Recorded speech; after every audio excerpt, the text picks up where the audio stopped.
रुपया पुरस्कार। अरे तू ही तो ईश्वर वालों के इतना देर देले वालों न तो कोई दिले कहा।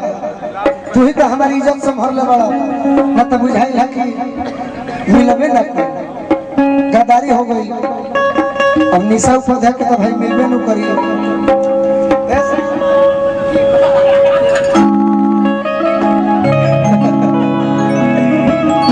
देखो लड़की के कम उम्र में शादी भइल बा और बड़ा खुश भी है।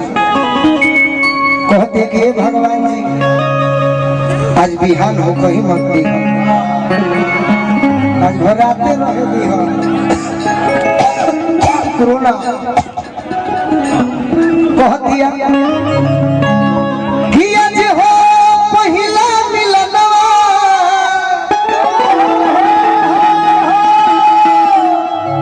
मिलल सजनी के सजनवा।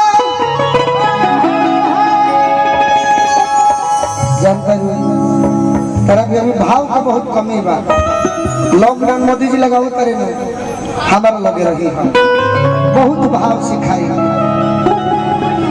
कि हमारे अंगे अंग गुलाब नियन खिलल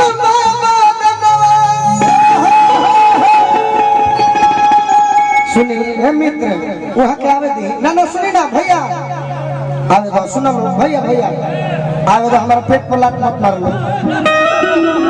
कोरोना में 20 रुपया के भय मिला। अरे आओ दादा अरे हमार जान हमार सोना हाँ कुछ कहत तनिका ओबे एगो बात सुन जाए 20 रुपया के आओ आओ आओ दादा तरह के कोई रोके नो हम आग लगा दे। आशीष भैया की ओर से 100 रुपया आशीष भैया हमारा के हजारों रुपए पुरस्कार बनी केहू रोकी ना जे बेरर से आई बा रोकी ना तार के कोई कि सुनी सुनी भगवान जानते नहीं वो बात केहू बुरा ना मानी। आशीष भैया बिया के घरे 3 गो चीज ना हो का पहला तो घर चोर अइबे ना कर और पूछी जे कैसे मैं पिए के फेरा में मेहरान को धन दौलत बेच देले बता चोर कहां से गलती ना। अरे उहे हमारा आज के बैंक अकाउंट बड़े आई दादा ए भाई जी अरे उनका के आवे बोलो वो हमारे के दिक्कत करते नहीं आने दीजिए आइए कोई बात नहीं हम समझ लेंगे हम है ना उनको आने दीजिए केवल। आशीष भैया और आप भी थोड़ा आइएगा बीच बीच में उनको बाकी आने दीजिएगा और हर तो मन लगता है कि आज राजा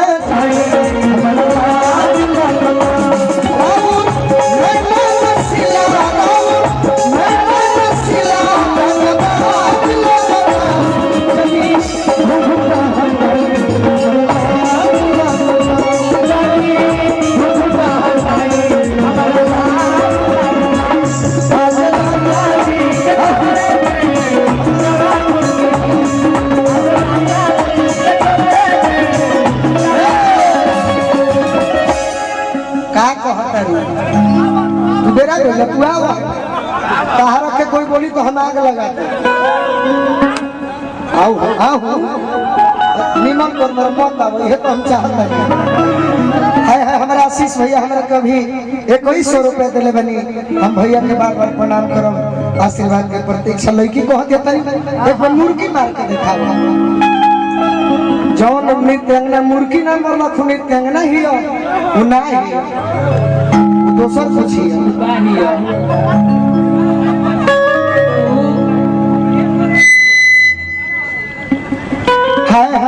कि राजा जी के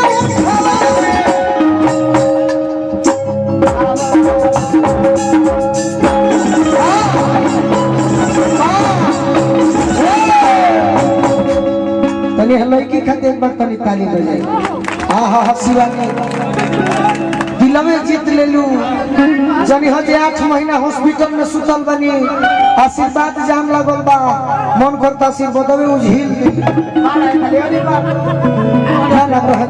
कि राजा जी के ओठावा में ओठ जब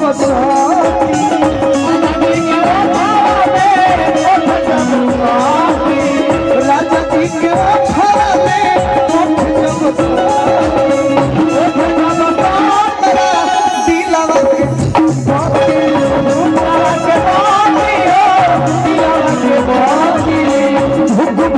मोरी हमारा दिलवा के